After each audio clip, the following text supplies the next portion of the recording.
এই কোশ্চেনের অ্যান্সার তুমি আজকে পাবে। অ্যান্ড এই যে what were the answers of the 3 questions of the tsar, জারের এই 3টে কোশ্চেনের উত্তর কি ছিল, হারমিট যে উত্তরগুলো দিয়েছিল সেই উত্তরগুলো কি কি, ভেরি ভেরি ভাইটাল। কেমন? তোমাকে এই উত্তর জানতেই হবে, আর জানতে গেলে এই ক্লাসটা শেষ পর্যন্ত থাকতে হবে। না, স্টার্ট, চল শুরু করি। ফরগিভ মি, আমাকে ক্ষমা করুন, set the bearded man, bearded man বললেন, ইন এ উইক ভয়েস, সেটা দুর্বল করায় বললেন।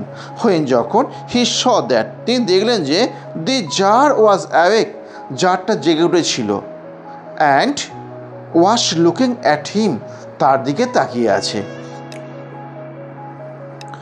I do not know you, আমি তো আপনাকে চিনি না, and have nothing to forgive you for, তার জন্য ক্ষমা চাওয়ার কিছুই নেই।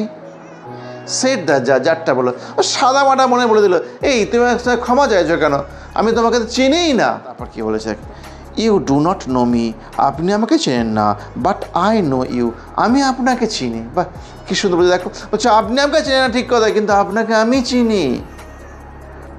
I am that enemy of yours, আমি হচ্ছে আপনার সেই শত্রু হু সোর, যে প্রতিজ্ঞা করেছিল to revenge himself on you, তোমার উপর, to revenge himself on you, তোমার উপর প্রতিশোধ নিতে।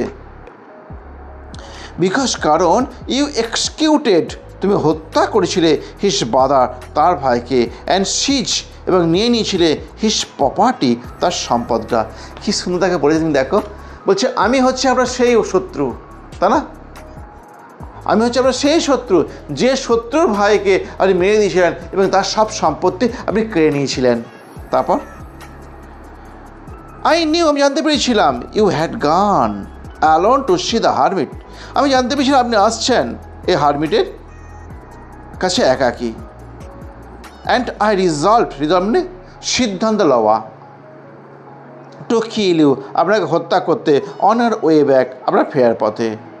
বাট দি ডে পাস্ট, দিন অতিক্রান্ত হয়ে গেল, and you did not return, আপনি ফিরলেন না। সো তাই, আই কেম আউট, আমি বেরিয়ে এলাম, ফ্রম মাই অ্যাম্বুশ, আমার লুকানো জায়গা থেকে, টু ফাইন্ড ইউ, আপনাকে খুঁজে বার করতে। অ্যান্ড আই কেম অ্যাক্রস, আমি হঠাৎ সাক্ষাৎ করলাম, came across, made by chance, হঠাৎ সাক্ষাৎ করলাম, ইয়োর বডিগার্ড, আপনার বডিগার্ডের সাথে। দেখো বডিগার্ডের সাথে দেখো এস লাগায়নি, তবু দেখো অ্যান্ড দে লিখেছে, অ্যান্ড দে রিকগনাইজড মি, তারা আমাকে চিনতে পারলো। তারা বলতে কারা? বডিগার্ড যদি একজন হয় তাহলে কেউ দে লিখবে? দে রিকগনাইজড মি, তারা চিনতে পারলো আমাকে। অ্যান্ড উন্ডেড মি, এবং আমাকে আঘাত করলো। আই এসকেপড ফ্রম দেম, আমি পালিয়ে গেলাম তাদের কাছ থেকে। But should have bled to death, but should, এর ভাড়া দেখো, শুড হ্যাভ ব্লেড, ব্লেড চাইছিল টু ডেথ, মেরে ফেলতে। Had you not dress my wound, এখানে হ্যাড বলতে ইফ, যদি আপনি আপনার এই অসুস্থ জায়গাটায় ব্যান্ডেজ করে না দিতেন তাহলে আমি মারাই যেতাম। নাও এখন, ইফ আই লিভ, যদি আমি বেঁচে থাকি, অ্যান্ড ইফ ইউ উইশ, যদি আপনি ইচ্ছা করেন, আই উইল সার্ভ ইউ, আমি সেবা করব আপনাকে, as your most faithful slave, আপনার সবথেকে বিশ্বস্ত চাকর হয়ে, স্লেভ মানে দাস। অ্যান্ড উইল বিট, বিট আহ্বান করা, অ্যান্ড উইল বিট, আহ্বান করবো কাকে? মাই সন্স, আমার ছেলেদেরকে, ডু দ্য সেম, একই জিনিস করতে, মানে তারাও যেন বিশ্বস্ত দাস হয়, এই দাস হওয়ার জন্য তাদেরকে আহ্বান করবে। নেক্সট কি আছে দেখো, ফরগিভ মি, আমাকে ক্ষমা করুন, ফরগিভ মি, আমাকে ক্ষমা করুন।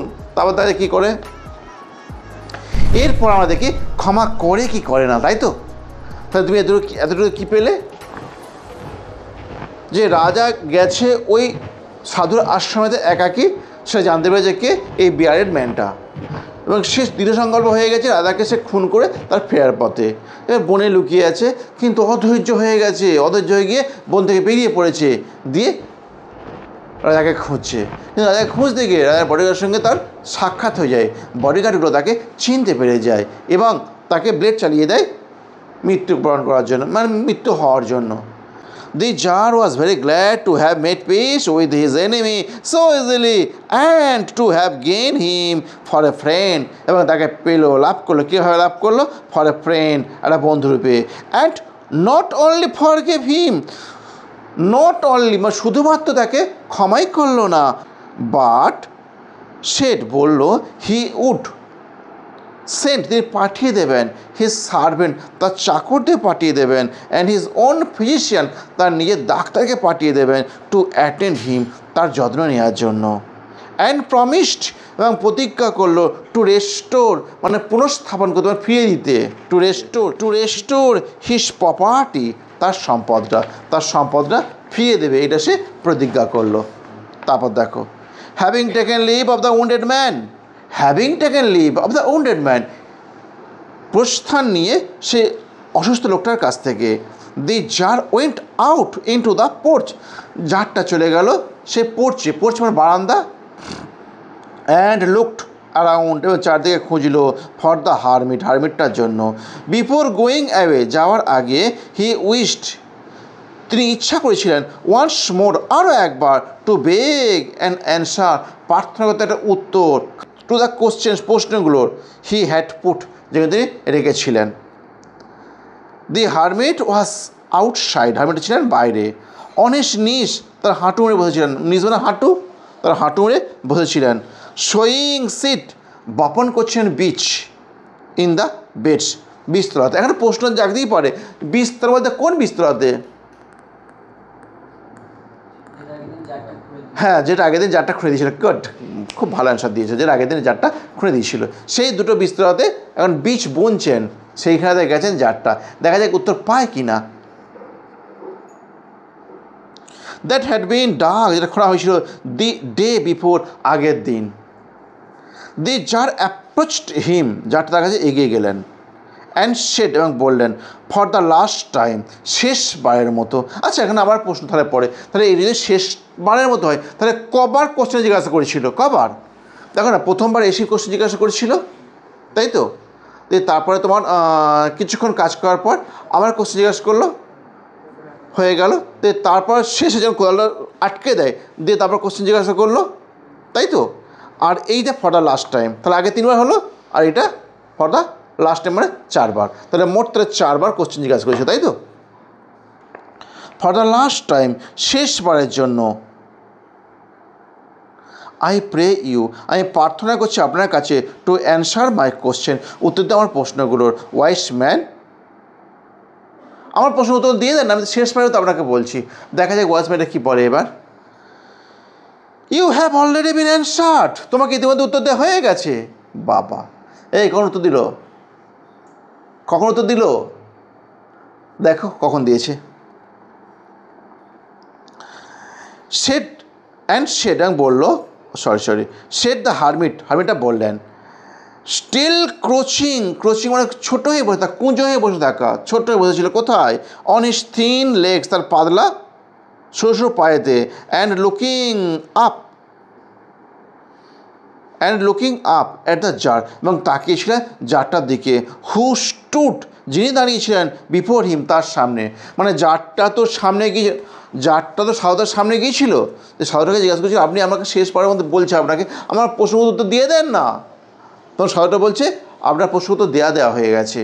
বলছে দেখা যাক তাহলে এবার রাজা কী করেন, কি বলেন। দেখো, হাউ অ্যানসার্ড, কীভাবে উত্তর দিলেন।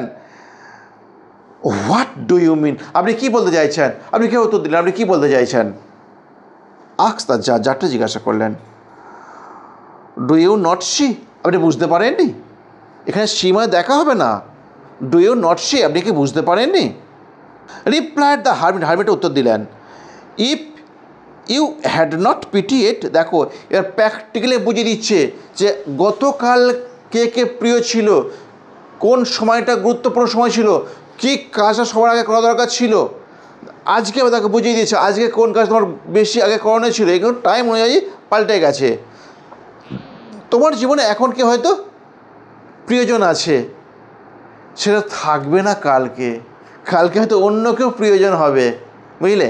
কালকে বলতে আগামীকালই নয়, এটা কালকে ভবিষ্যৎ সময়টাই। দেখা যাক কী হয়। দেখো, you had not pitied my weakness, যদি আপনি দয়ানুভাব না করতেন আমার দুর্বলতার প্রতি। ইয়েস্টারডে গতকাল, অ্যান্ড হ্যাড নট ডাক দিস বেড ফর মি, এবং আমার জন্য যে বিস্তর আপনি খুঁড়লেন সেটা খুঁড়িয়ে আমি দিতেন না গো। যদি গতকাল আমার দুর্বলতার উপর যদি আপনার দয়ানুভাব না হতো তাহলে ওই বিস্তরটা যেটা আপনি খুঁড়লেন আমার জন্য সেটা খুঁড়তেন না। বাট হ্যাড গান ইয়োর ওয়ে, চলে যেতেন আপনার পথেতে। দ্যাট ম্যান, ওই লোকটা, মানে অসুস্থ লোকটাকে বলছে গো, দাঁড়িয়ে লোকটাকে বলছে। দ্যাট ম্যান, ওই লোকটা, উড হ্যাভ অ্যাট্রাক্টেড ইউ, আপনাকে আক্রমণ করতো। And you would have repented, আপনি বিলাপ করতেন, দুঃখ প্রকাশ করতেন, of not having stay with me, আমার সঙ্গে না থাকার জন্য। So the most important time was when you were digging the bed, তাই যখন আপনি খুঁড়ছেন সেই বিস্তরটা, সেটা ছিল সবথেকে বেশি গুরুত্বপূর্ণ সময়। তারপর and I was the most important man, এবং আমি ছিলাম সবথেকে বেশি গুরুত্বপূর্ণ মানুষ। And to do me good was your most important business, এবং আমার ভালো করাটাই ছিল আপনার সবথেকে বেশি গুরুত্বপূর্ণ কাজ। আফটার হোয়াট, পরবর্তীকালে, হোয়েন দ্যাট ম্যান, এই লোকটা, র্যান টু আস, ছুটে এলেন আমাদের কাছে। দি মোস্ট ইম্পর্টেন্ট টাইম, সবথেকে গুরুত্বপূর্ণ সময়, ওয়াজ ছিল, হোয়েন যখন, ইউ ওয়ার অ্যাটেন্ডিং, আপনি যত্ন নিলেন, টু হিম, তার। For if you had not bound up his wound, যদি আপনি না জড়িয়ে দিতেন, বাউন্ড আবার বেঁধে দেওয়া বা জড়িয়ে দেওয়া, জড়িয়ে দিতেন, দি উন্ড, আঘাতপ্রাপ্ত স্থানগুলো, হি উড হ্যাভ ডায়েড, তিনি মারা যেতেন, without having made peace with you, আপনার সঙ্গে শান্তি স্থাপন না করে। সো তাহলে he was the most important man, সে ছিল সবথেকে গুরুত্বপূর্ণ মানুষ। And what you did for him, যেটা আপনি করলেন তার জন্য, was your most important business, ছিল তোমার সবথেকে বেশি, ছিল আপনার সবথেকে ভালো গুরুত্বপূর্ণ কাজ। দেখো তাহলে কালকে এক ছিল, আজকে এক হয়ে গেল। কালকে গুরুত্বপূর্ণ মানুষ কে ছিল? সাধুটা। সাধুর সেবা করা ছিল ওর গুরুত্বপূর্ণ কাজ, সবার আগে কাজ। কিন্তু আজকে কে হলো? এই আহত লোকটা, ওর গুরুত্বপূর্ণ কাজ কি হলো? ওই আহত লোকের সেবা করাটা, তাই তো? এইটা দুটো উদাহরণ টানলেন। এরপরে এবার মোটোটা কি মোরাল শিখলেন এগুলো থেকে, তার কথা বলবো। দেখো, রিমেম্বার দেন, তাহলে স্মরণ করো, there is only one time that is important, সেটাই আছে একটা সময় যেটা সবথেকে বেশি গুরুত্বপূর্ণ। সেটা কি? নাও, এখন। হ্যাঁ, এই এখনটা হচ্ছে সবথেকে বেশি গুরুত্বপূর্ণ সময়। এই সময় তোমায় কিছু কাজ করার মধ্যে করতে পারবে, এটা আমাদের ক্ষেত্রেও তো হয়। আরে তুমি বলো না পরীক্ষা দেরি আছে, কাল থেকেই পড়া শুরু করবো। এই কাল কি আসতে চায়? পরীক্ষার পরও আসে না, তাই না? কাল কাল কাল বলছি, গুরুত্বপূর্ণ টাইম তাহলে কখন? এখন। তারপর it is the most important time, এটা হয় সবথেকে গুরুত্বপূর্ণ সময়। বিকজ, কারণ it is the only time, এটা হয় একমাত্র সময়, when you have any power, তোমার থাকে কোনো শক্তি। তাহলে এটা হয় একমাত্র সময় যে সময় তোমার কোনো শক্তি থাকে। তারপর কি আছে? দি মোস্ট নেসেসারি ম্যান ইজ হি, সব থেকে প্রয়োজনীয় মানুষ হয় সে কে? উইথ হুম, যার সাথে ইউ আর, তুমি রয়েছো। ফর নো ম্যান নোস, কেউ জানে না, whether he will ever have dealing with anybody else, কেউ জানে না এর পরবর্তীকালে তুমি কারোর সঙ্গে ব্যবহার করতে পারবে কি না। মানে এইখানে হয়তো তুমি এরকম দেখেছো, হাঁটতে হাঁটতে যে কোনো মানুষের স্ট্রোক হয়ে যায়, হাঁটতে হাঁটতে হয়ে যায়, তাই না? তারপর মানে এরপরে কেউ জানে না যে এরপরে কার সঙ্গে সাক্ষাৎ করতে পারবে কিনা, কার সঙ্গে কথা বলতে পারবে কিনা। তাহলে তুমি যার সঙ্গে আছো সেই তোমার প্রিয় ব্যক্তি। তারপর তাই এরকম করলে হয় নাকি? হ্যাঁ, না দ্বীপের ধরো এই একটা মেয়ে বন্ধু হলো, হ্যাঁ, দ্বীপ কিছুক্ষণ পর আবার একটা মেয়ে বন্ধু হলো, তো সব মেয়ে বন্ধু প্রিয় বন্ধু হয়ে গেল? কি এগুলো ঠিক নয়। হ্যাঁ, কি গো এ দীপ, এটা ঠিক নাকি? না না, তুমি বলতে স্যার আপনার ক্ষেত্রে তো হতে পারে। হ্যাঁ, ঠিক আছে। দেখো the most necessary man is he with whom you are, যার সঙ্গে তুমি রয়েছো। ফর নো ম্যান নোস, কেউ জানে না whether he will ever having dealing with any ones else. And the most important affair is, সবথেকে গুরুত্বপূর্ণ কাজটা কি? টু ডু হিম গুড, তার ভালো করা। টু ডু হিম গুড, তার ভালো করা। তুমি যার সঙ্গে থাকবে তুমি তার ভালো করবে। বিকজ কারণ ফর দ্যাট পারপাস, এই উদ্দেশ্যের জন্যই অ্যালোন, একাকী, was man sent in this life, মানুষকে এই জীবনে পাঠানো হয়েছে অপরে তার সঙ্গীর সেবা করার জন্য। সেই দেখো একই কথা, তাই না? জীব সেবাই শিব সেবা, সেই একই কথা। জীবে প্রেম করে যেইজন সেইজন সেবিছে ঈশ্বর, তাই না? একই নৈতিকতা লিখে, কেন একই মডেল লিখে বসে আছে, সেই ধার্মিক কথা একই। কেমন? ক্লাসটা যদি ভালো লেগে থাকে একটা লাইক দেন, তাকে আমাকে জানিয়ে দাও, কেমন? আর তোমার ক্লাসটা কেমন লাগলো বন্ধুদের যদি উপকার হয় তাহলে শেয়ার করবে, কেমন? Bye bye.